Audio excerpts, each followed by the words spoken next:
Welcome to tonight's broadcast of Prep League basketball as the Saints of St. Christopher's visit the Trinity Episcopal Titans, and we are excited, but we're going to pause 1 second for the national anthem.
All right, loud and proud Star Spangled Banner being sung by the Trinity student section. St. Christopher's coming in 10-1, number 2 in the area, the Times Dispatch poll. Titans come in at 9-3, so combined we got 19 wins and only 3 defeats between these two teams. I'm Rick Hamlin, joined by Ben Schneider. Ben, how excited are we for this one? I'm excited. This is the best student section we've had out here so far this year that I could think of. So it's always a good time when St. Chris and Trinity meet. I'm expecting this to live up to expectations. Yeah, absolutely. Saints just off to an incredible start this year and going to present a big challenge for the Titans. Trinity already played St. Christopher's in the Coaches for Change tournament just before Christmas, and that game was won by the Saints. So Titans will look to get some revenge tonight. Before we cut these mics on, but you may have seen on your live stream that Mason Patrick was honored at midcourt before the game. He recently scored his 1,000th career point in high school. So a great accomplishment for Mason, and great to see him get his recognition in front of a packed house here at Access Athletic Center.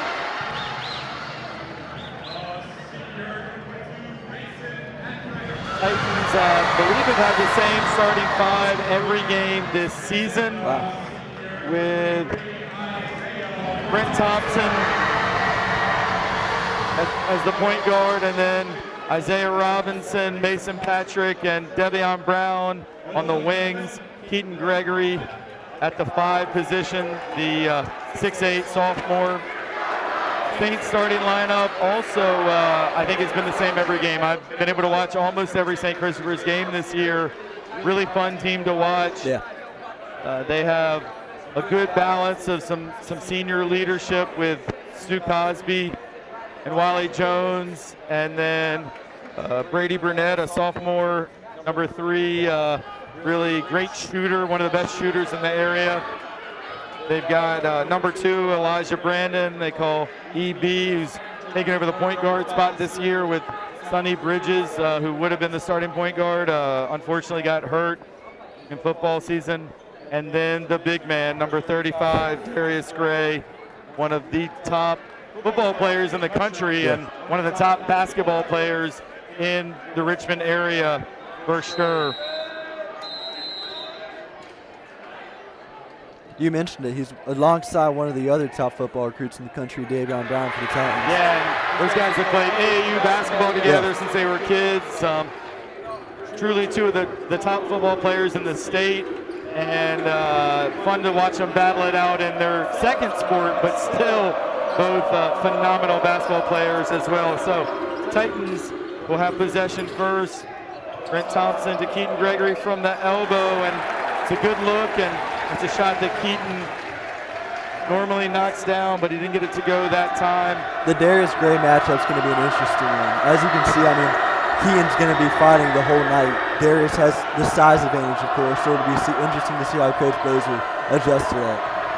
Yeah, and in St. Christopher's last game on Tuesday, they were able, as we see Darius show off his moves, he missed that one, and a rebound by Mason, but the Saints beat Stab.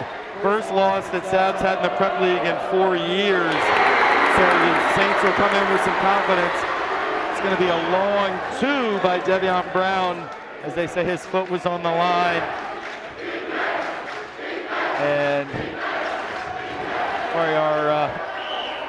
as Darius scores 2, our producer unfortunately did not show, so might be a little behind on the scoreboard as trying to do both. And that's 2 by Mason Patrick as he goes right at the big guy. And that's Titans have a 4-2 lead. That's what Mason's done for a long time. Use his physicality and his athleticism to get right to the basket. And just a really strong finish there. Brandon's 3, no good, and hit the top of the backboard. Possession will go to the Titans. 6 minutes, 13 seconds to go in the first quarter.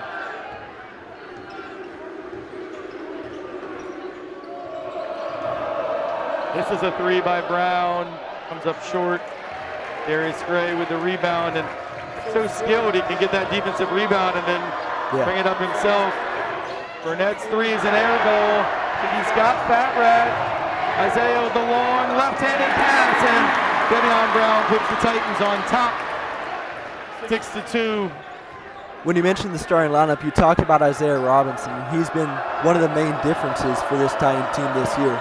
He didn't play basketball last year, and his addition and his IQ, as we saw right there, has just been incredible. Wally Jones runner comes up long, and Robinson with a great rebound, and you make a great point, Ben. Isaiah signed with UVA football, so obviously an incredible athlete. Not the best play there, though, by Isaiah as he dribbled into a double team and lost possession just as we were praising him.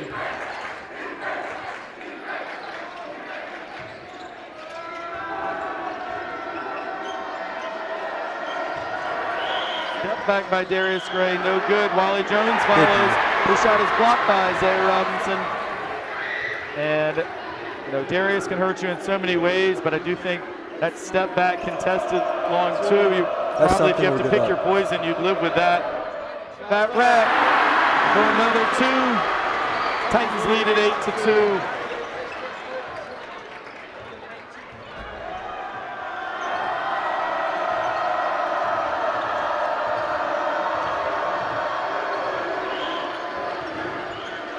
First quarter so far has had a great flow to it.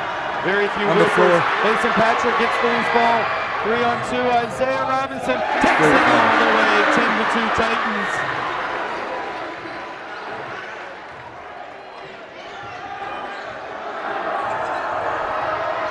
There's that matchup we were talking about before. And that's where Darius, he's such a good passer, and I don't think people realize his court vision is just incredible. You double team him and he finds the open guy, which in that case was Wally Jones.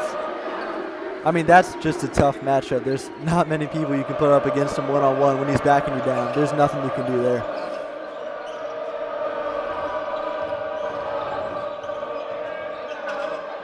Gregory's long two, his foot was on the line.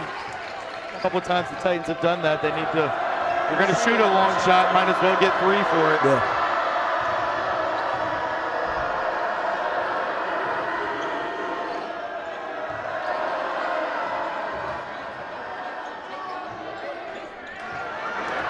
No good, and we've had a long, sustained time with no whistles, Ben. There's yet to be a foul called. There's got to be. Whistle, and unfortunately for the Titans, it's going to be called for an offensive foul against Devion Brown. It's a hard call to make, hard call. Yeah, I don't know that there was, that Jones was set, but he was able to get in Fat Rat's way and draw the offensive foul. The St. Chris student section definitely agrees with it, which they had a good showing today too. It's good for a rivalry game. Absolutely. As a player and a coach in this Virginia Prep League, these really are the nights you live for. Loose ball, Isaiah comes up with it. 4-on-2 break. Brent Thompson for 3. There's nobody back on D though, and just as you heard me say, and now Brown on Fat Rat, Devion Brown, and you cannot have that shot from the corner. Someone has to rotate back defensively there, and that's now where we just said no fouls have been called. 2 quick ones on Devion Brown, which is going to be huge for the Titans. Brent Thompson to take him out. Brent Thompson hustled back there. He just wasn't quite able to get their offense through. And Jeremiah Robinson is going to spell Devion Brown for the moment so he can get a rest with his 2 fouls. And that was Colin Johnson for the Saints who had the and 1 there.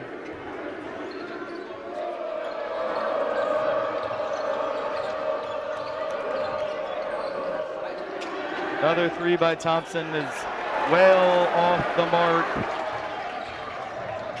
That's a play we should see the Titans run a lot today, that sort of wheel action. Coach Blazer loves that. So, I mean, it worked that time. Open shot.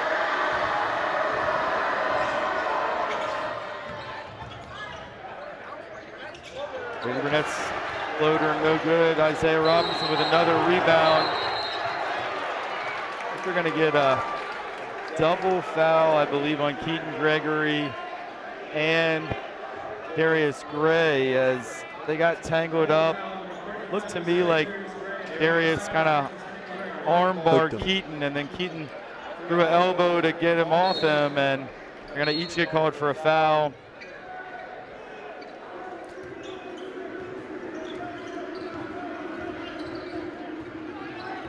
Titans are maintaining good possession right here at least.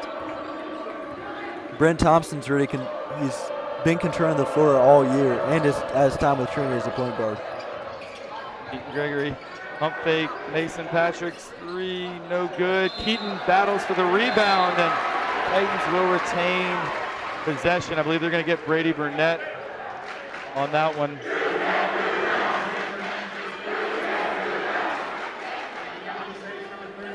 Something I want to point out is just Keaton's work over the last offseason. He's put on probably 30 pounds since last basketball season, and it's not easy to do, but he's been really diligent in doing it.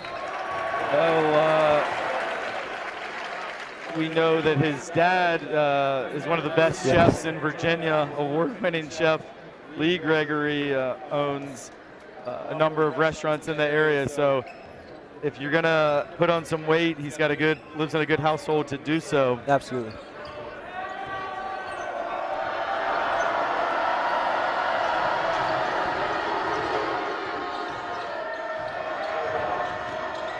Elijah Brandon missed Colin Johnson's rebound and fouls it up and in, and The Saints have cut the lead, which was once 10-2, down to 10-9. I think this is more what we were expecting, sort of a tit-for-tat game, but good move. Isaiah Robinson for 2. And yeah, I was going to say Nate Roberts has checked in for the Saints, number 32. Brandon, he threw it away. They're going to get this last touch by the Titans. Keaton Gregory is one of the most honest people I know. I think he's on honor committee. He is. Is pleading his case that he didn't touch the ball, but the officials said that he did. Isaiah Robinson, who's had a great first quarter, is going to get a quick breath with about 30 seconds left in the first quarter. Maddox Patrick's checking in for the first time. Yeah, his first quarter's gone by fast. But yeah, like we said, not too many whistles. Shot clock is off. Titans could hold for the last shot, but Maddox Patrick is coming out gunning, and not sure that's the shot you want. The clock ticks down under 10 seconds. Illegal screen against the Saints. Colin Johnson.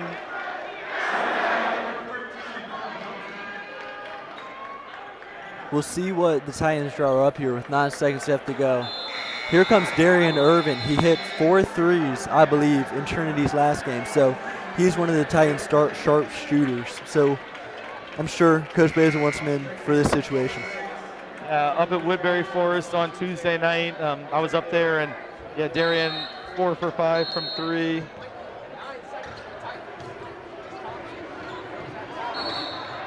And Coach Hamill-Jones there with a foul to give, put in Zach Davila, and he's able to, sorry, my clock's a little wrong here. It's 5 seconds left in the quarter. Without a producer, I'm just going to count it down. 4, 3, and 2.9 to go. Brent Thompson draws a foul. Here comes a bigger Titan lineup with Teran Nelson to Maddox Patrick checking back in to try and get an offensive rebound.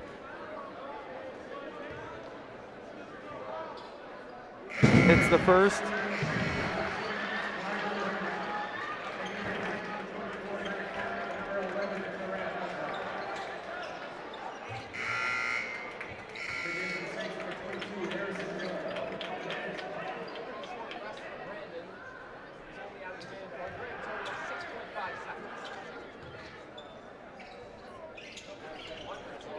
Missed the second. Nate Roberts with the rebound, and that will do it. So at the end of the first quarter, the score, Trinity Episcopal 13, St. Christopher's 9.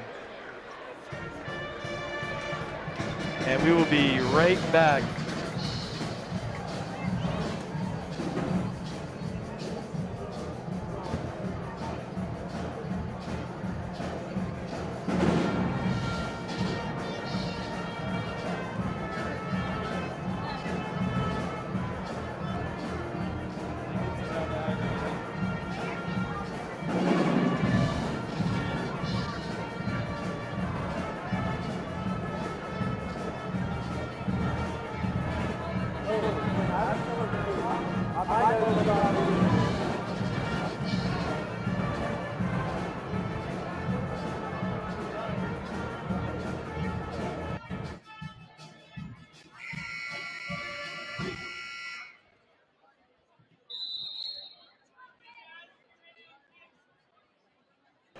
Take that third one. Yeah.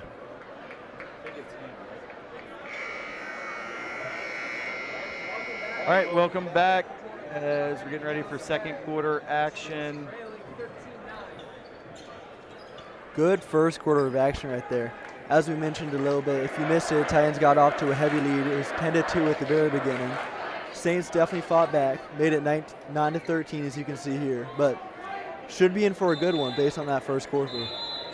Yeah, and Devion Brown with 2 fouls. I mean, he's just such a difference maker at both ends of the court. So I'd be interested to see if Coach Blazer Will he sit him for the whole rest of the half, try and get him back in? But it's hard for Devion to play without being his aggressive self.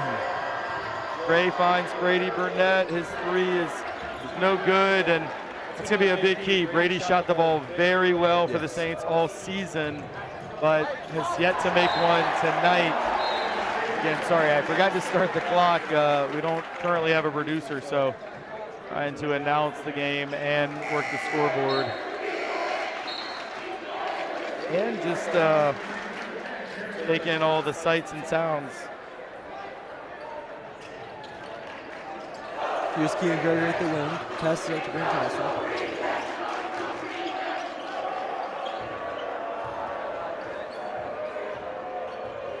Darian's still getting the start this quarter. Trying to find him on the wing. Yeah, great effort Great. by Mason Patrick, and Titans will retain possession. And besides Mason's just basketball skill, that's stuff that he brings to the table, just his IQ level, as we saw in that play right there. Keaton Gregory, little short shot, rolls in and out.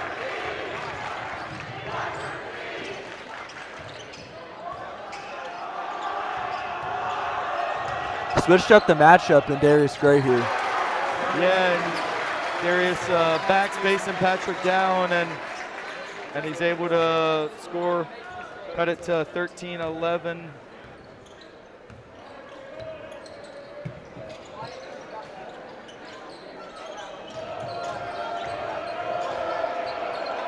Mason reverse spin, Darius with the rebound, and one of the most impressive things about Darius Gray, his hands are just so good. So that ball touches his hands, he's very likely to make it, or I should say grab it. Here he comes in, he spins, the shot is blocked by Isaiah Robinson.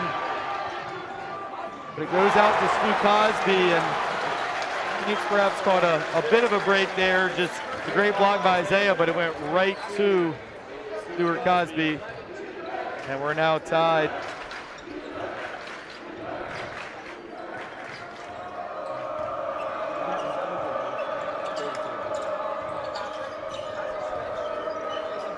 Mason Patrick misses again. He's missed his last 3 or 4. Good effort by Brady Keegan. Burnett comes out with it.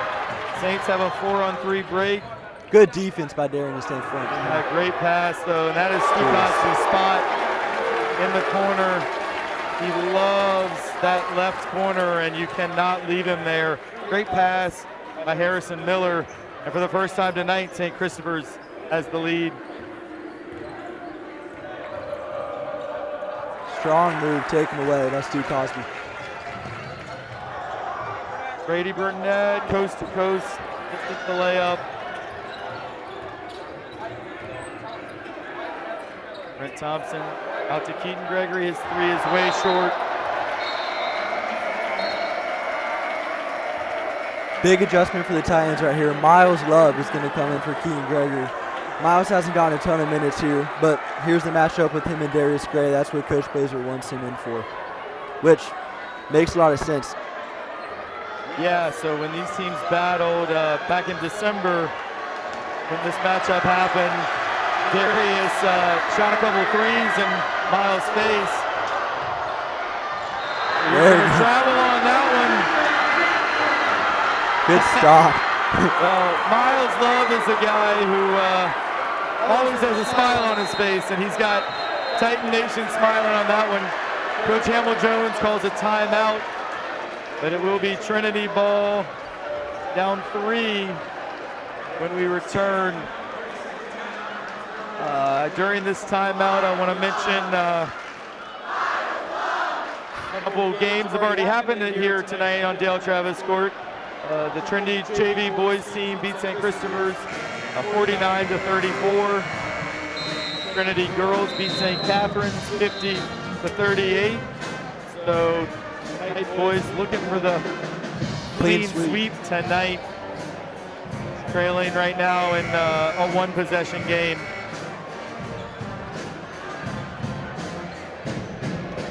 Yeah, good first defensive possession from Miles Love. I mean, I think you going to heard stay in on offense. you heard the crowd chanting it. They loved it.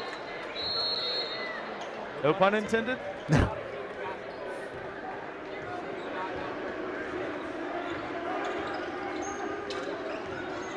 Good move. Brent Thompson, great move, but he's got to convert that shot, and it'll be the second foul on Isaiah Robinson.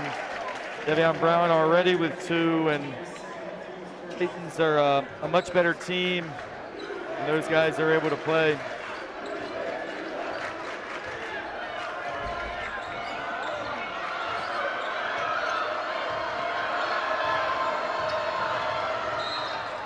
Pick ball by Brent. Jeremiah Robinson going to come in for Isaiah Robinson, and we are going to see Devion Brown returning. We'll see how he plays with those 2 fouls. Like you said, his aggressiveness itself is a big part. Yeah, and at both ends, because I think probably half the fouls that Devion Brown gets called for are offensive fouls, because he just attacks so hard.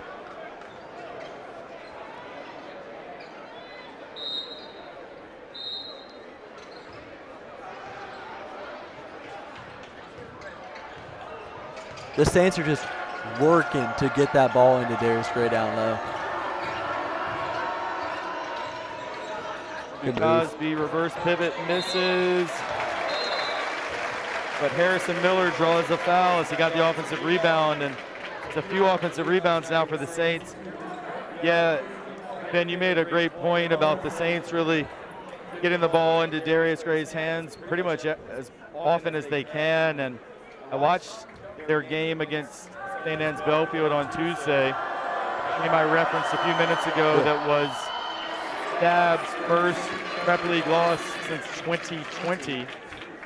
And in the second half, Darius Gray touched the ball every possession. Wow. They got the ball in his hands every single time. Miller hits 1 of 2 from the line.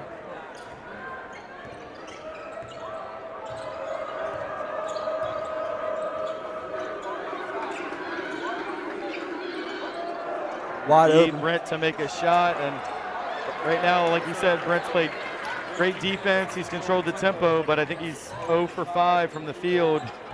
He can hit those shots. Darius for 3, no good.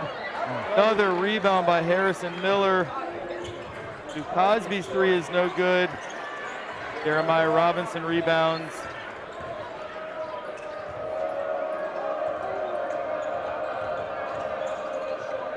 Mason Patrick's shot is blocked. He gets it back. Good pass. Thompson is not sure how that's not a foul, as Brent Thompson was undercut. Although having said that, if it's not a foul, it should be Saints ball because nobody touched it. Yeah. And you know, the Titans scored 10 points, I think, in about the first 3 minutes, and now we got 3 minutes to go in the half, and they still only have 13. So struggled at the offensive end here since that great start in the early going, a lot of which was points in transition. Really struggled in the half court. Thompson with another shot, another miss.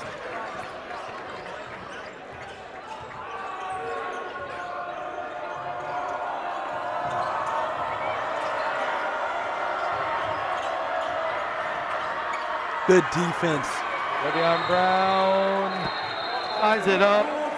No ball. I had to hold my breath for a minute there. Was a little worried that maybe they would call that ref for a 3rd foul, but they do get the alternate possession, and it will go to the Titans.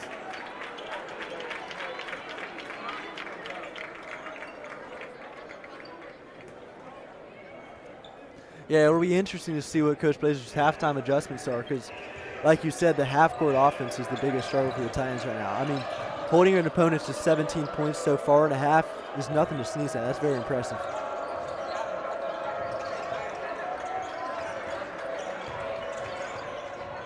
Maddox Patrick baseline, in and out. And Titans really can't buy a basket. Not sure how Gavin Johnson stayed in bounds there, but tippy-toed along the baseline.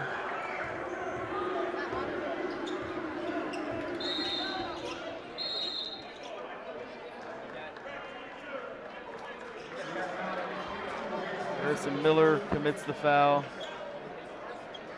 Darius Gray is on the bench right now, which from a Titan standpoint, you want to try and take advantage of those moments when he's on the bench.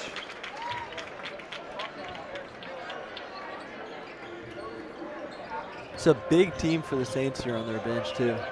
A lot of depth, it looks like. Brown misses again. Titans cannot buy a basket right now.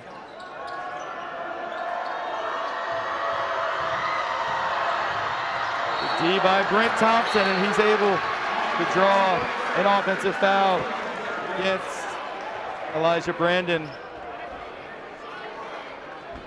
We brought it up. Brent plays great defense, but it's got to start hitting some shots.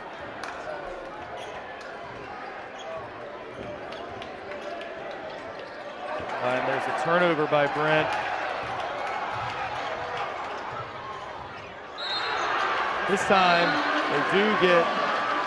it's Colin Johnson who steps out of bounds.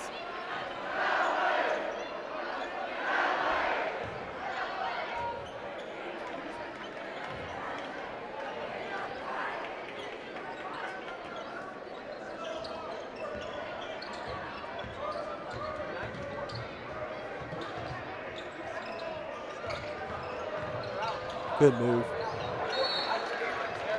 Titans got a little bit lucky maybe to retain possession there as Fat Rat lost it, but it hit Brady Burnett on the way out of bounds.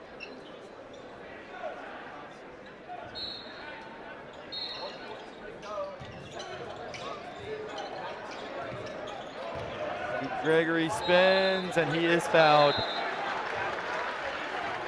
That might be the spark the Titans need. The easiest buckets are free throws if you can get to the line. They need to see the ball go through the basket because that has not happened in almost 7 minutes.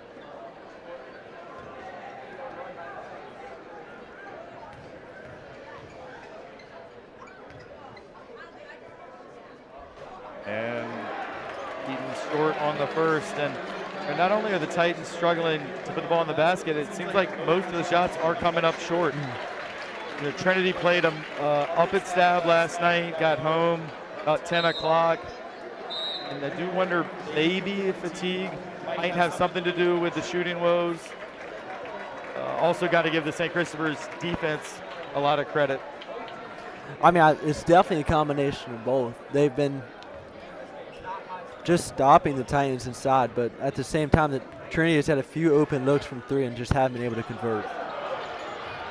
And Keaton Gregory missed them both. One of them was long, though. Maybe a good sign. Good D. Keaton Gregory blocks Darius Gray, but Gray gets it back, bends, puts the double and scores. It's hard to stop. Sorry, I forgot to start the clock again, but we're down at about 40 seconds to go here. And now Darius Gray blocks the shot.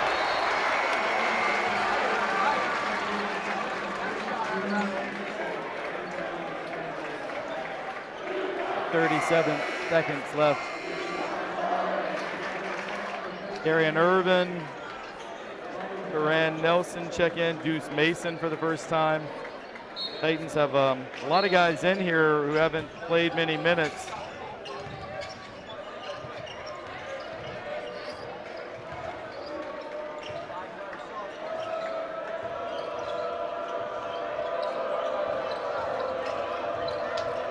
Good move. Deal for the Saints. And Brandon hits the three and has something to say to the Titan bench. I think the football players at the end of the bench specifically. Mason Patrick spins, shoots, misses. And at the end of the second quarter, a quarter that the Titans just could not get the offense going. Their score, St. Christopher's 24, Trinity Episcopal 13. Take a few minutes break here, but please stick around for the third quarter Got a special guest, Prep League legend, coming to join us, and Penn and I will be here, and hopefully the Titans can find a way to put the ball in the basket. Back in a few. Stick around.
Yes. All right, welcome back. Really excited to be joined by Prep League legend, St. Christopher's class of 2017. Alexander Petrie is in the house tonight, and he's been doing a lot of the live streams for STC TV this season and does a great job. We're really excited to have his expertise on the broadcast here on TESPN tonight. So first of all, welcome, Alex. Thank you, Coach. It's great to be here, and I'm excited to do this. This game is exciting, as all St. Chris Trinity games are. It's a rivalry, and there's a lot of energy. So I'm ready to do this. Well, yeah, I was going to ask your impressions as the second half gets underway here. You played in a lot of these. You won a few, lost, thankfully, a few. But what did you feel like, on game day coming into these St. Chris Trinity games when you were playing, starting for I think 4 years on the varsity level as Darius Gray continues to dominate inside?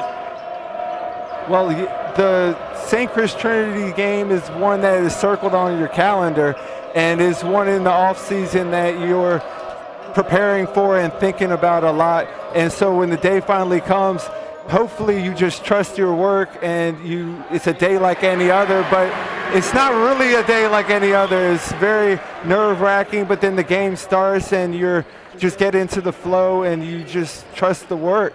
And I think these games in particular tend to be a little slugfest sometimes, and it can be a little, good shot. It can be a little ugly at times, and it's the kind of game where both teams know each other so well that the players just have to make plays and do what they do best. Yeah, and it has been pretty ugly. I mean, especially from the Trinity side, didn't score a point in the second quarter. Great credit to the Saints defense as well, but Titans were able to get on the board there with Keaton Gregory a couple possessions ago, but then St. Christopher's responds with Brady Burnett hitting a three, and he's been such a key player all year, and actually he didn't score in the first half. Titans get a prayer up, but no rim, shot clock violation, and offensive struggles continue for the Titans. But it's kind of scary if you're a Trinity fan, which probably most of our audience is, since STC TV is here right next to us, so Saints fans probably mostly tuned into them. But I mean, Titans with a 13-point halftime deficit, and Brady Burnett hadn't even scored yet in the first half. And if he gets going, Saints become that much more difficult to guard. For sure, with St. Chris, it starts down low with 35, Darius, and there really isn't an answer for him as we see. He's just obviously a load, but has elevated his skill, and he's really a problem that no one can solve on the high school level.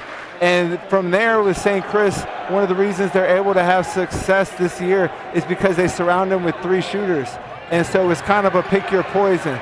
The more you help on Darius, the more you give up from the perimeter. Yeah, one of the things we talked about is Devion Brown scores for the Titans is, and you and I think have talked about this too, is just what a great passer Darius Gray is. So absolutely. If you want to send a double or a triple team at him, he's always going to find the open guy. And when you got guys like Burnett, Cosby, and Elijah Brandon who can really shoot the ball, then it's really difficult. Also, Wally Jones, who he found in the first half, Jones couldn't quite handle that one. But Jones is going to get blocked. Good stop by Isaiah Robinson, and a great hit-ahead pass to Mason Patrick. Coach, I think that's Trinity's answer. I think they're going to have to run. They have dynamic athletes on the wing. They have guys who are good going to the basket. I think the more that they can get out and run, it is going to be to their advantage. Yeah, and that long, deep cross-court, or I should say vertical pass right there, is exactly what got the Titans a 10-2 lead in the first 3 or 4 minutes.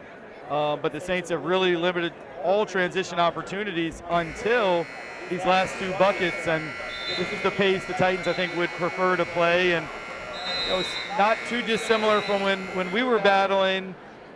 Usually we were trying to speed up the game, and Coach Jones and you guys were trying to make it a half-court game for the most part.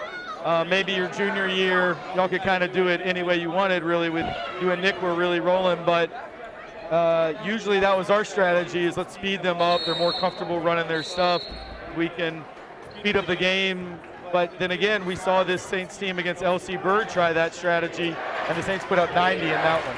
Right. I think in terms of tempo, I think the Saints are probably more comfortable playing a more controlled style.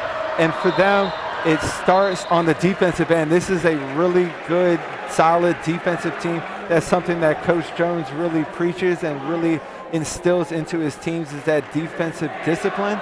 And so that's something that we see here with the St. Chris team. Partly, Trinity has struggled with some shots from the perimeter, but a lot of the credit also goes to the Saints in terms of their defensive abilities. Yeah, I mean, I would almost take it a step further, as we're nearly at the midpoint of the third quarter. Trinity's barely scored in the half court. I mean, sitting at 19 points, and the majority of those came in transition in the first 3 minutes, and then with 2 buckets here recently. They just can't seem to get clean looks. But let me ask, as a coach, if you're looking at this from Trinity's perspective, how do you speed up the game and get the tempo going at the pace that you want? And I do think if you'd love to on a make be able to set up your press, but you can't do that if you can't make. And throw in some double teams, maybe even the trapping defense. The tough thing is if they get it in Darius's hands, you can't. He's really untrappable because he sees the court so well. And you'd love to say, all right, we'll try and get him in foul trouble. But I've watched a lot of St. Christopher's basketball over the last few years. Darius, a 3-year starter, and he rarely gets in foul trouble. Yeah. He just kind of plays with it himself and trusts his body, trusts his hands and his feet. Because I do think they're a very different team if you can get him out. But in terms of speeding it up, I think you could, let's say, get to the free throw line, you make that second free throw, then you maybe sub after it so you can really set your defense. And also, with the Saints with a double-digit lead, they're probably not going to take a quick shot even if they break the press. In a 3-on-2, with the lead, they might pull it out. So you can kind of take that risk knowing that they're not going to be in a rush. So the risk-reward factor is a little bit better for you. Definitely. Well, we'll see what Trinity does. I think another potential area that they could find some favor is on the glass. I think some of these guys can get ahead of steam and are very talented vertical athletes. So I think that could be something that could help generate some points.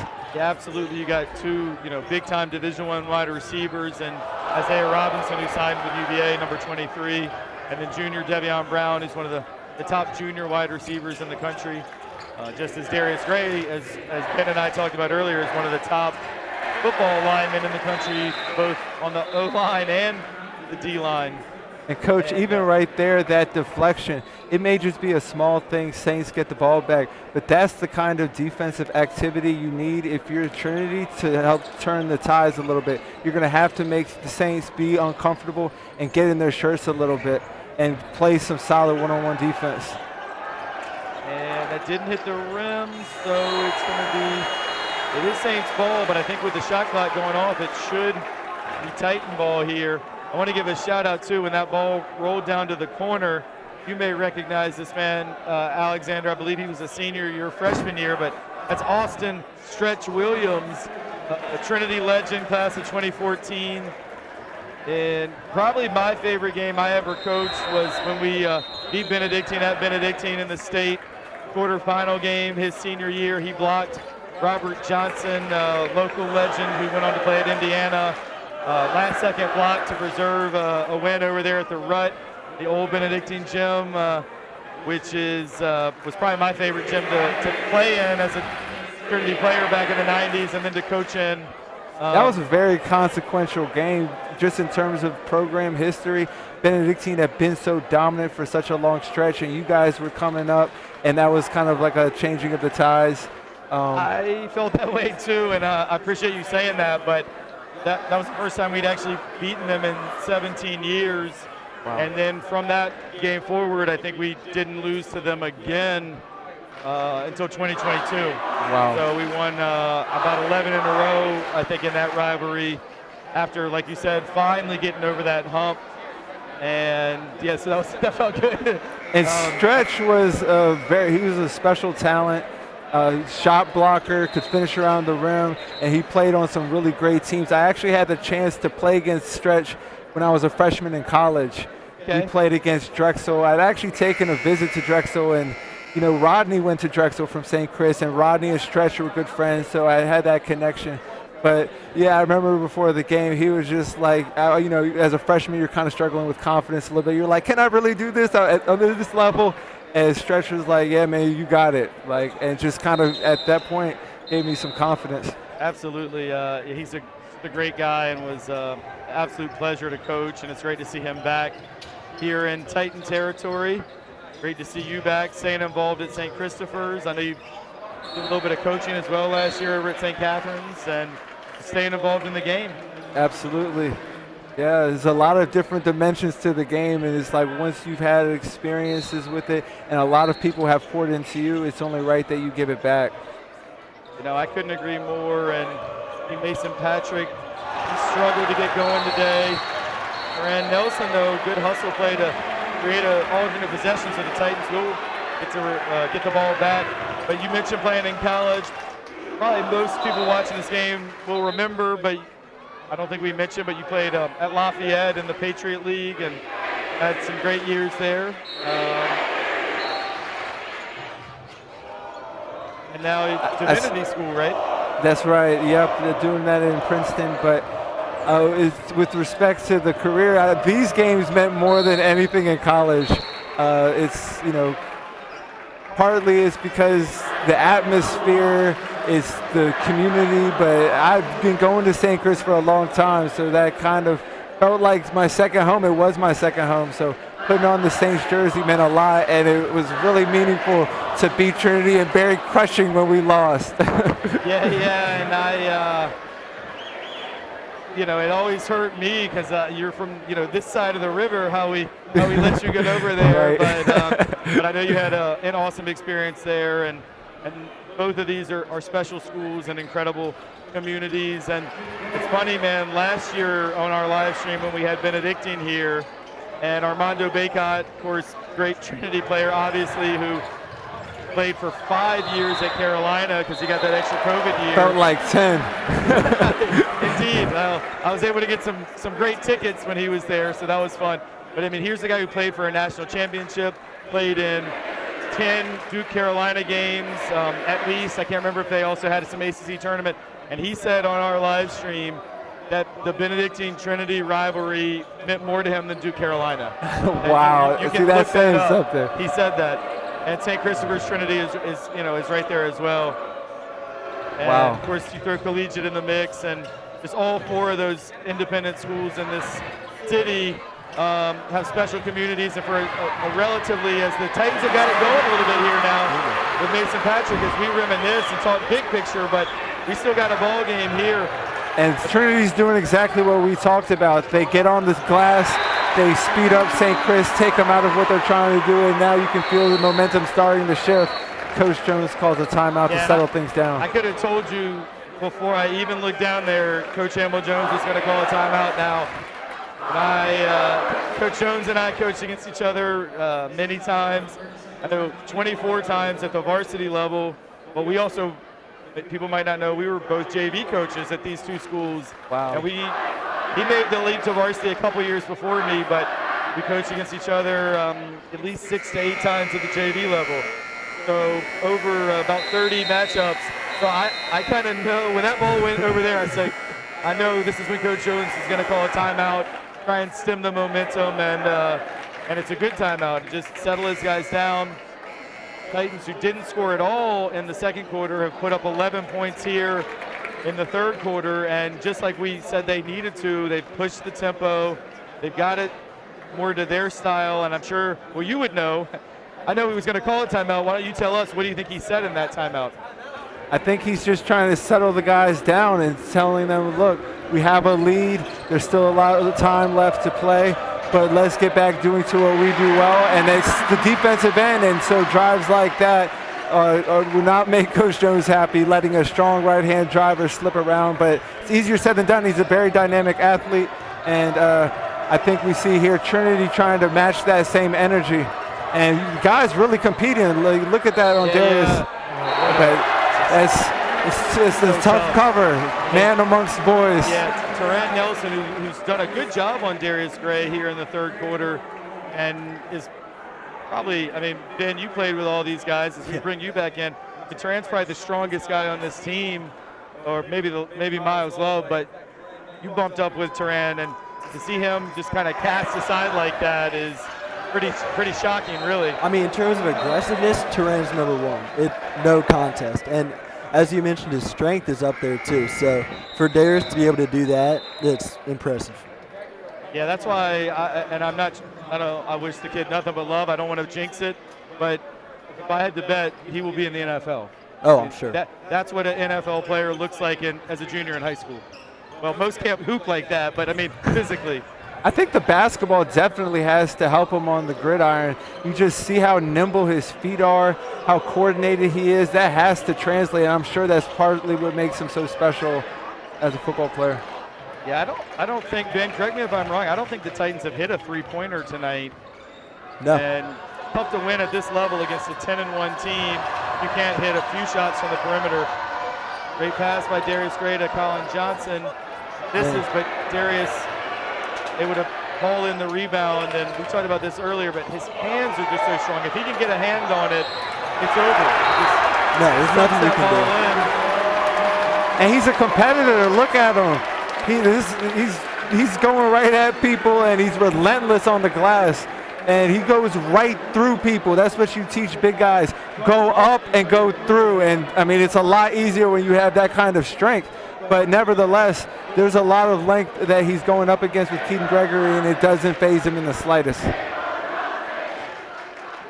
I guess now I know what it felt like for y'all to try and guard Mondo back in the day. I'll say this. Freshman year Mondo, he got in the game, ball screen. Come here, Mondo. Can't stay in front. Sophomore, you got to sub him out. Sophomore year Mondo, I said, come here, let's try this again. And he hedges me all the way to half court. I said, what is this? This is not going to be good. If he's doing this, I think we're in trouble. Well, our defense was triple team Petrie, and we'll live with anything else, I think, your senior year. Nice bucket. And Jason Wade is still, I would say, is the best defender I've ever played against. Strong, smart, has size. I mean, he was an incredible defensive player. Yeah, people always ask me who's the best player you ever coached, and it's hard for me to get beyond Jason Wade when it comes to the whole package, defense, ball handling. We talked about this with Darius, but just an ultimate competitor. Yeah. I mean, Jason Wade was here for 2 years. We only lost 4 games, and those 4 games, it was because he didn't finish them. Either fouled out, or one game we had to suspend him, but like, if he was on the court, we won. Yeah. He was a winner. And shout out to Jason Wade, because he had a lot of adversity in his college career. Yeah. And so to see him go out on his own 2 feet was really inspiring. Like, that's a testimony. Yeah, we got a little jawing going on here. Devion Brown and Brady Burnett, and you know, the educator in me is like, you don't want to see this, but as long as it doesn't, nothing happens, it's good. Coaching these games, it's kind of like, okay, we here, let's go, let's do this.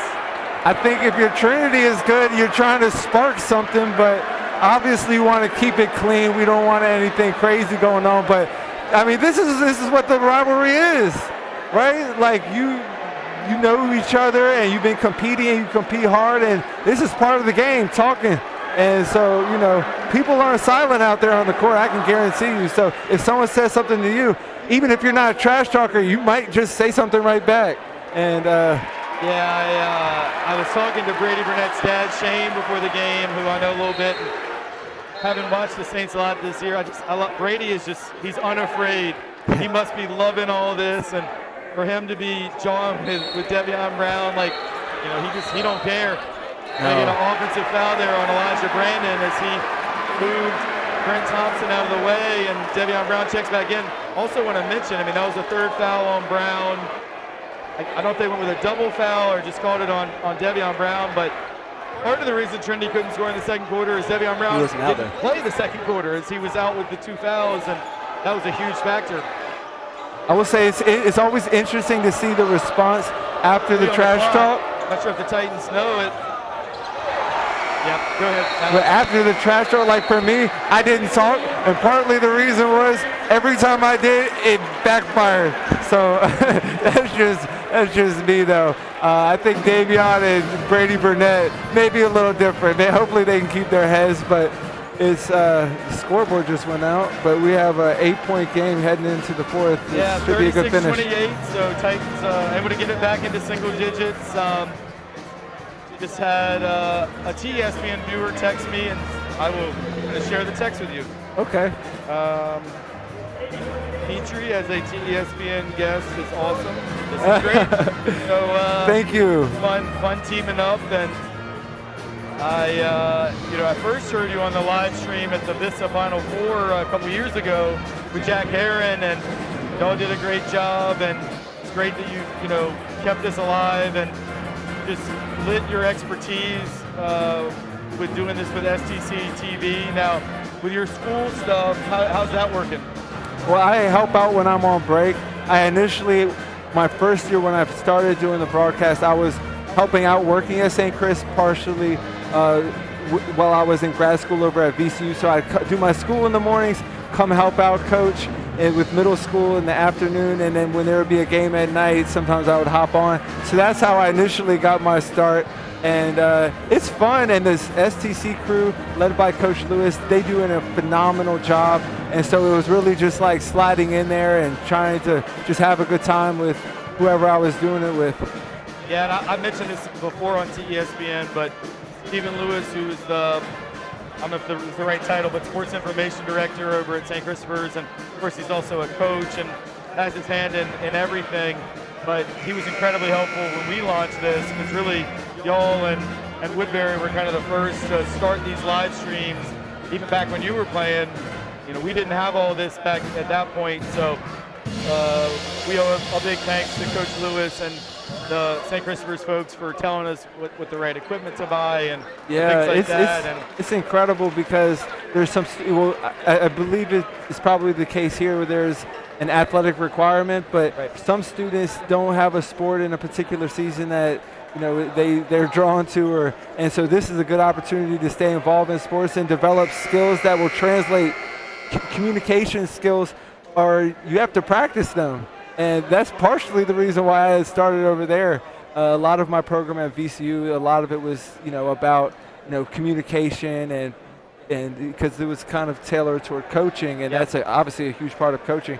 And so I was just like, well, I think the best way to get better at this is to do it. So I started doing it, and hopefully I can keep getting better. Absolutely, and yeah, we've started a sports broadcasting class here that there's a lot of interest, and there's a waiting list to get in. So wow. Really trying to build this thing, and it's been a lot of fun, and this game has been a lot of fun, and hopefully we can get this game going again as the fourth quarter begins. St. Christopher's ball. Saints with 2 timeouts left. Titans with 4. Of course, the fouls reset now in terms of team fouls. Devion Brown, I believe, the only player with 3. Saints go back door, and that's going to be 4 now on Brown. Great play drawn up at the quarter break by Coach Jones, and he's able to get Brady and get that 4th foul And that's on a Brown. play I'm familiar with, but exploring the matchup where Brown is especially amped up to guard Burnett, that's an incredibly shrewd play drawn up by Coach Jones to exploit that energy in that matchup. Yeah, the scoreboard says there's only 1 foul on him, but that is Definitely not not right. No. It's for sure at least 3, and then I don't know if there was a double tech when Brown and Burnett kind of face to face, and if so, that would have been a 4th. The fact that he stayed in tells me maybe they just talked to him and warned him. But Titans need a bucket here, I think, to start this 4th quarter off right. If you're Trinity, though, you are within striking distance. You are playing at home, and so you knew the Saints were going to be were going to do what they do, and they're a good team. They're coming off a win at Staff, and so you have to still be excited and be optimistic. It's a single-point game, so a lot can happen. Darius Gray with the block there. Great defensive possession for the Titans. Brady Burnett with a tough catch, and he's going to bring it out. Look like this is also a tough spot for the Saints because this is kind of within a distance where you're trying to. Wow, that's just ridiculous. This is kind of within that range where you're starting to try to extend the game and take smart shots, and it can kind of take away your aggression. So you have to find that right balance of playing winning basketball, of playing to win, but also big shot. Of playing to win, but also playing a bit conservatively. Yeah, exactly. So I gotta remind you of a tough one that 2015 over at your place. Wow. And, well, no, just because it was a very similar score No, you're to this, right. right? I think y'all were up 11 going into the fourth quarter. We were really struggling to score. And I think it was like 30-19 after 3 quarters. And sort of that same thing. Y'all got conservative. This is, I think, pre-shot clock in high school. Yeah. Tried to just kind of take the air out of the ball. But then we knew, we could really be aggressive because even if you got it out of the trap, you're just going to pull it out. Anyway, the guy who hit the buzzer beater was here tonight. I Blake saw Bowen. him. I saw him. And I said, well, maybe that's a good omen to have Blake in the house, who Man. right in front of the Titan student section hit that dagger 3. Blake wasn't a basketball player, but that shot was really a microcosm of his character. Like, he was just not afraid. If someone was going to take the big shot, Blake was going to be like, I'll do it. Yeah, he was clutch. All right, there's that press. And they had Brandon open deep, but didn't see him. He's still wide open. Top-heavy press. And not sure what Brown, not sure maybe why it was Brown, the foul situation. Yes, but, he was just scared to commit a foul. Brown for 3. Doesn't get the roll, man. That hung up there a long time. And Darius Gray brings it out. Off the handle, Maddox Patrick. Tell you what, if you ask me what guy on the Trinity roster would knock the ball free out of the hands of Darius Gray, not sure Maddox would have been my first vote, but great play by Patrick. And that's one of the few errors Darius has made, is picking up his dribble at that dead spot right there at the top corner of the spot. Usually he can bail himself out of situations just with his raw strength, and he'll jump up and whip these jump passes, but good hands there by Maddox Patrick. Titans really looking for those threes, which again, I think they've now made 1 on the night. You guys definitely are not shooting like Alexander Petrie, probably the best shooter in the prep league, at least in the 2010s. Oh, I got to give it to Nick. Really? Okay. I got to give it to Nick, yeah. All right, well, Nick's watching. We'll tell him, he did it for 5 years. He really did it for 4, so we'll give him that. I developed my shooting because of him. I watched him, I worked out with him, so yeah, I was kind of like his student, even though we were peers. Yeah, the range that y'all had, and I'm not kidding when I say this. So I'll tell you a little background on this. I started coming to Trinity games when I was a little kid in the late 80s. Played here in the 90s. I've basically seen everybody who's come to this program since about 1988. We have never had anyone with the range that you and Nick and Gibson Jimerson, for that matter, like volleyball line, even, borderline, like center circle. This man would come across. As soon as he crossed half court, he's in range. I'm not kidding, Ben. Ben's looking at me like, no, we're exaggerating. You're a humble guy. Am I exaggerating? No. Once I crossed half court, it was daylight. But you have to be smart because you can't just chuck up those shots time and time and again. They had to come at the right time to kind of put the dagger in somebody. But it changed my whole game once I developed my range. I wasn't the fastest guy, but it made me a lot faster because you had to come out there and guard me, and it gave me a lot more space. But I think the range and then the shooting off of the dribble, I think those are 2 things for me that separated me. So I think that combination of you have to come out and guard me from far, and then I can put it down, that was kind of how I got my advantage. But in terms of just pure shooting, that was Nick. Like, just catch and shoot, boom. Like, yeah, that was butter. Where does Alex Chaikin lie on that list for you? Alex, who Petrie knows Alex well. Alex, of course, at Lafayette, where he went, and I know y'all have worked together. Yeah. Probably at the top. He didn't have quite that depth, but he's probably the best pure three-point shooter we've had. And even our best teams, we never had great elite shooting. I mean, he's like shooting right now like 50-something% in college. Like, pure shooting, I'll give it to him over me, too. Like, he is an elite shooter. He puts in a lot of work. He's having an outstanding freshman season. I'm really excited for him. I have had the chance to work with him, which has been fantastic. He's a joy to work with, a great kid. And so I think his career, he has a special career ahead of him. I'm trying to get him out to start creeping back. I'm like, hey, man, you can shoot from out here, so let's do it. Yeah, I was going to say, he kept it usually within a foot or two of the line.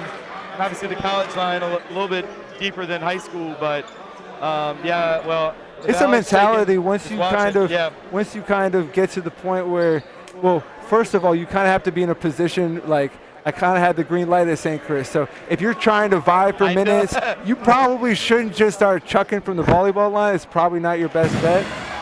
But in terms of expanding your game and trying to, reach your potential, I think if you're a guard and you can really shoot, you need to start expanding your range. Brent Thompson didn't hit the three there, but he got fouled on the three-point shot by Elijah Brandon, and he hits the first two of his free throws. It's the third, and the way that the Titans have been able to press, that was a big miss there, because that made free throw would allow them to set up that press. Instead, they're scrambling, trying to find their man. Close out on Stu Cosby, who good defense. Was great D. Nice block there by Mason Patrick, and Trinity's still hanging in. I think if you're Trinity, if you can get one or two shots to get it within 4 to 5, you're really going to make this game interesting.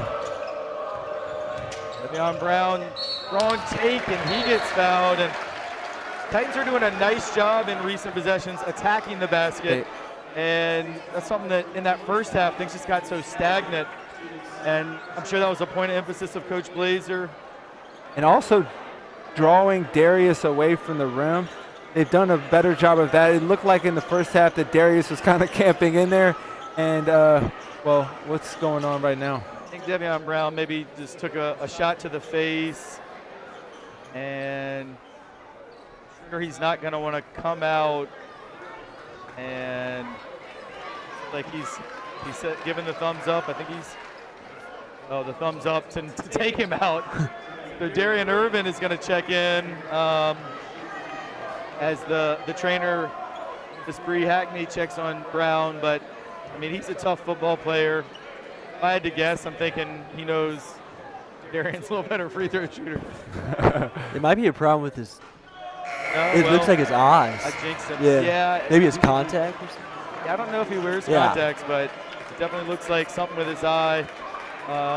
Titans have, I think, any chance they're going to need Brown to return as quickly as possible. He plays like he's wearing a helmet, but in basketball, there's no helmet. Irvin missed them both. That's rare. unfortunate when you're the guy brought in to shoot the free throws and you can't hit them. Darian, probably the best shooter on this Titan team, but it's also tough coming in cold off the bench. Oh, yeah. And immediately stepping to the free throw line. I always like to be a little bit fatigued before I go to the line versus just, if I were to go in a gym cold and just start shooting free throws, it's not going to be as high a percentage as if I've been running up and down a bit. Yeah. Basketball is such a rhythm sport in that way. Oh, good move. Yeah, Titans had a chance to cut it to 6. Instead, with a great move by Brady Burnett, it's back up to double figures. And Brent Thompson is yet to hit a 3 tonight, and just another one. He got one, I think. One so far. Ben, my bad. Tries the reverse with the right hand, but he is left-handed. And we're down to 4 minutes to go. Coach Jones wants to pull it out, run some clock.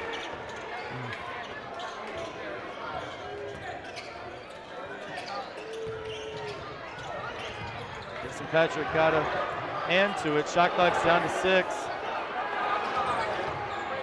Brady puts his head down, doesn't get the shot off. Chance to get out in transition, 3-on-2. Darian shot is blocked.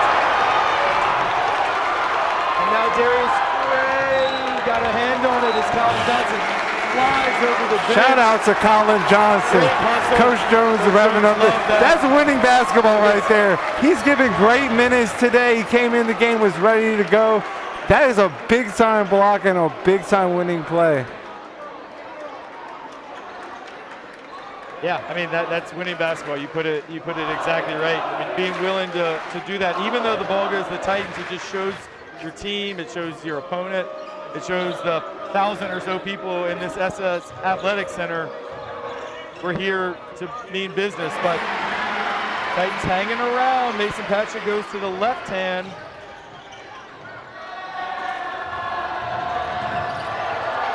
Guys flying all over. Brady long 2. Normally I would say that's not a great shot. We got the 8-point lead. You want to run some clock. But I'm going to give Brady the benefit of the doubt. When the weak side, you got Darius has inside position. You know, if I miss this, 90% chance my guy's getting the rebound anyway. Great insurance policy right there. Doesn't get better. Yeah, I mean, we've talked about it a few times, but just to see someone that big moving how he does, it's every time. I mean, I've been seeing it for about 3 of my 4 years now. Every time I see it, it's absurd. Well, were you, when he was in 8th grade, were you on JV when he came in here and scored 38 points? No, I didn't play my freshman year. Okay. I was at that game, and I was like, how is this kid not on varsity? You know, of course, I thought he was like a sophomore. He had a full beard what, then, too. Yeah, what is didn't it? A full beard. What are they doing keeping him on the JV? They said, Coach, he's an 8th grader.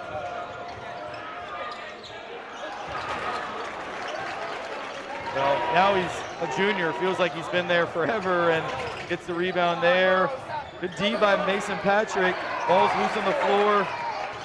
Brady takes it all the way and has a few words for Isaiah Robinson.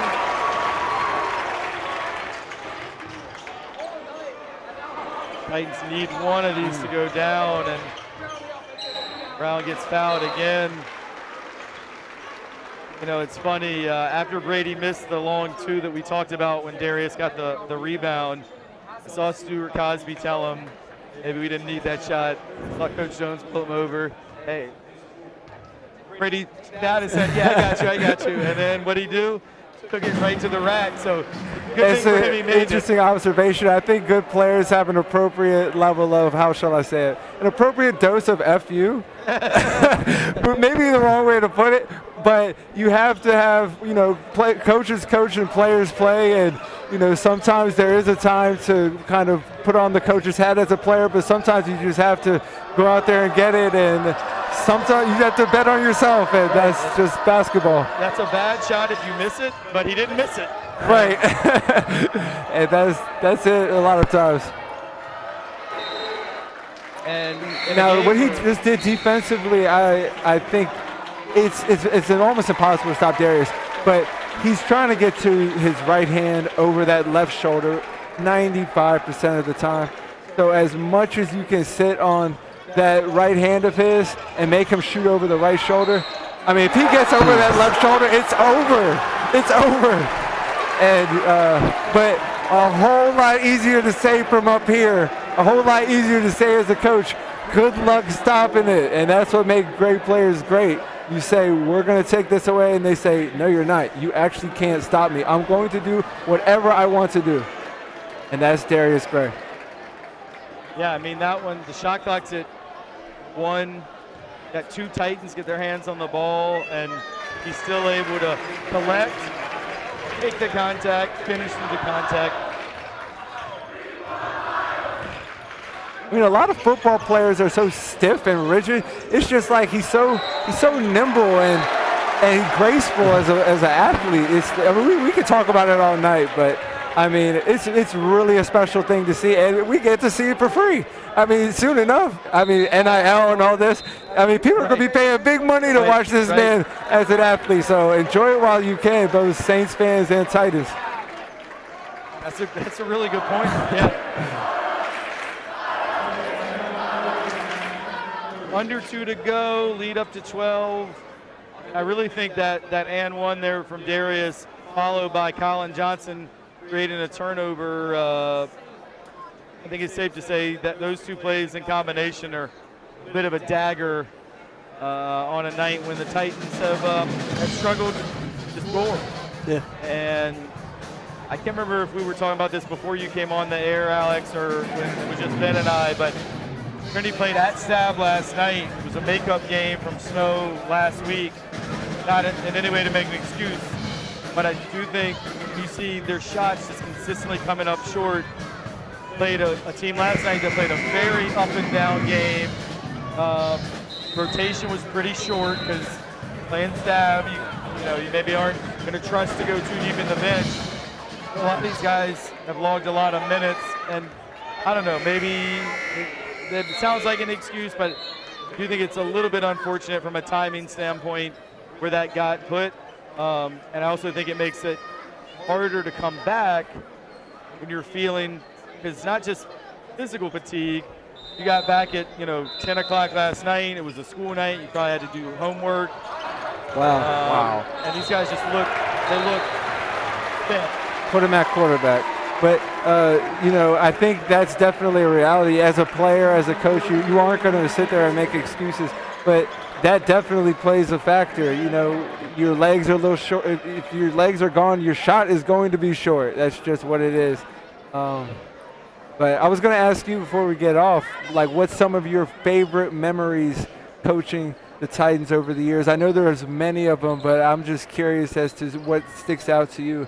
Games, players, moments, whatever it may be. There's a lot to mention, but really quick, probably the 3 that leap to mind. Take a state championship. We'll just put that aside because that whole season was so special. It was a magical season. There was the talent, but there was also the cohesiveness, and just the way. I just remember Mondo getting a rebound and just throwing it full court to Jason Wade, and that team was almost like showtime. Yeah, it really was for high school basketball. It was a lot of fun, and a lot of work went into it. I think people thought oh, these guys are just good and they're just playing street ball, but we worked on transition over and over and over, and really developed the style. But aside from that season, which the whole thing was just 4 months of magic, really. 3 games that stand out. The one I mentioned before, 2014 at Benedictine, getting over the hump. And then the 2013 Prep League Championship at Collegiate, we won on a buzzer beater. It was the first Prep League tournament that Trinity had won since the 90s. Kalen Hinton, who you just missed probably by 1 year. I saw him when I was an 8th grader, and I was like, I'm playing JV next year because if I have to go against that, this is going to be a disaster. Yeah, so he was a really, really good player. It was, and then I'm trying to pick kind of what we would call our 3 biggest rivals, Benedictine, Collegiate, St. Christopher's, one from each of those. With y'all, you probably remember it was 2014, so your freshman year, Prep League semifinals. Wow, came from, I think 18 down to win, and really it was the championship game. Yeah. What ignited that run, by the way, because we were playing out of our minds. We were hitting threes from all over the place and really gave you guys our best punch. What did you tell them at halftime? I can't tell you. Oh, boy. We sat in the locker room and held hands, and everybody gave the guy next to him a compliment. No, man, it's funny. I ran into Nick a couple months ago, and he said the exact same thing. He said, me and Petrie went in the locker room at halftime and said, we finally did it. We're finally going to beat these guys. And it was a magical second half. And I would say, that's one where the crowd, the fans won us that game. It was so electric. That's real. Once the game, you guys started making shots, and Josh Brown and A. Farrell Logan and all these different guys were making plays.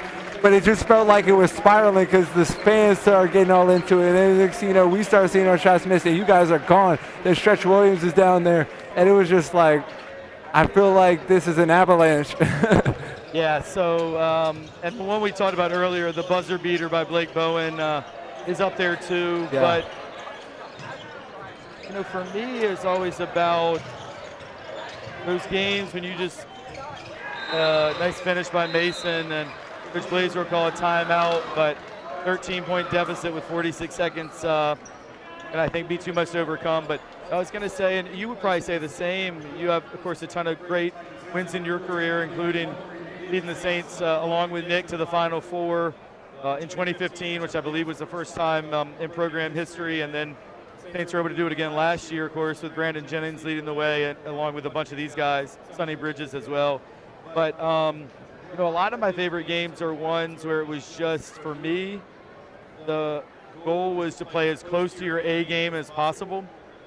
And so we played a school, Mount St. Joseph, in the Benedictine tournament in a honestly pretty empty gym on like December 27th at the old Benedictine gym on like a 2 o'clock on December 27th with, you know, some Trinity fans, but not a packed house.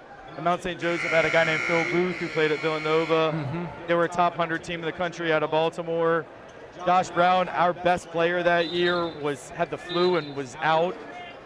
We were like, I mean, we were probably, you know, a 20-point underdog expected to lose, and we just put everything together, and you have your best player out, but if every other guy just steps up their level one bit, and like that's one I'll never forget. So some of them are people wouldn't even know, and I'm sure you have those too, where it might have been a Tuesday night at Fort Union, and you just felt something with your teammates that is that thing that you really can only get through team sports. Like, Absolutely. as much as we love to stay involved in the game, and I think both you and I love this game of basketball and prep league basketball specifically, and being up here on the mic, coaching the kids, it's all awesome, but there's nothing like when you look your teammate in the eye and you just know.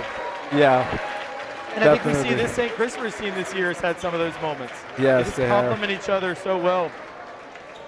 The teams can do very special things when they're locked in step together. That's for sure.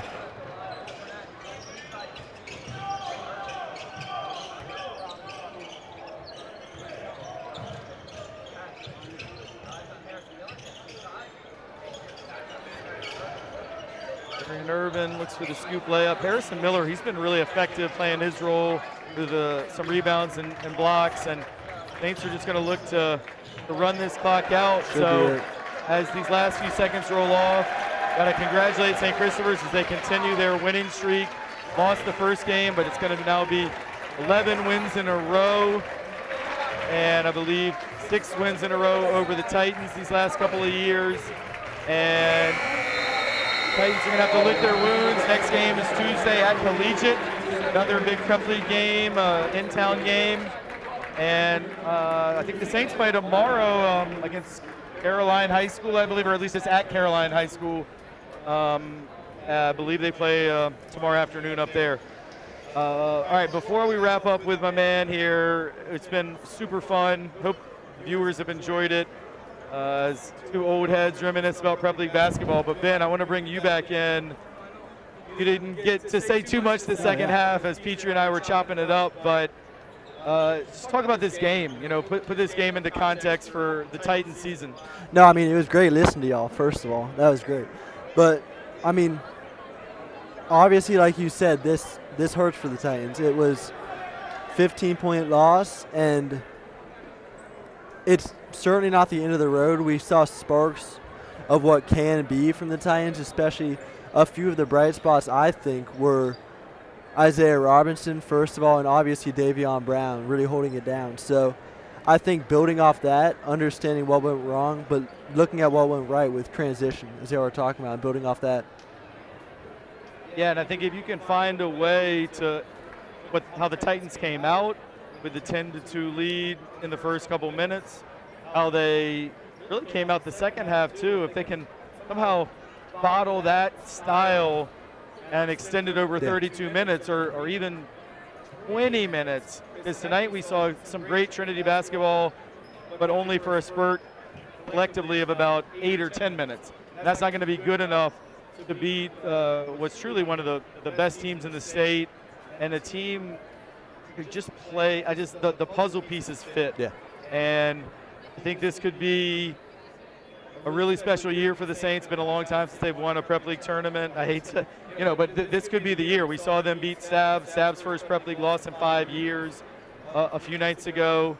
And the D1 and this is stacked this year. I mean, there are a lot of really great teams, with obviously Blue Ridge at the top at 18-0, Paul VI, nationally ranked, Bishop O'Connell, Bishop Ireton. Highland is now in D1 and has Nate Ammett, one of the top players in the country. So, can this St. Christopher's team win a state championship? That's going to be a tall task, just with the elite Division I talent at the top. But it's probably the best St. Christopher's team I've seen since Alexander Petrie and Nick Sherrod were running around out there together. Now about 8, 9, 10 years ago, which is hard for me to believe.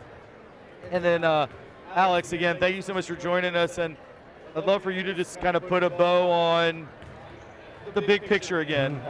What Prep League basketball means to you, what high school basketball means to you, what these rivalries and these kids going through what we got to go through, what does that mean to you? It's a special time in your life, and I think I tell kids not to take it for granted. I wasn't able to finish my career. So while you have it, it's a gift, it's a privilege to play this game.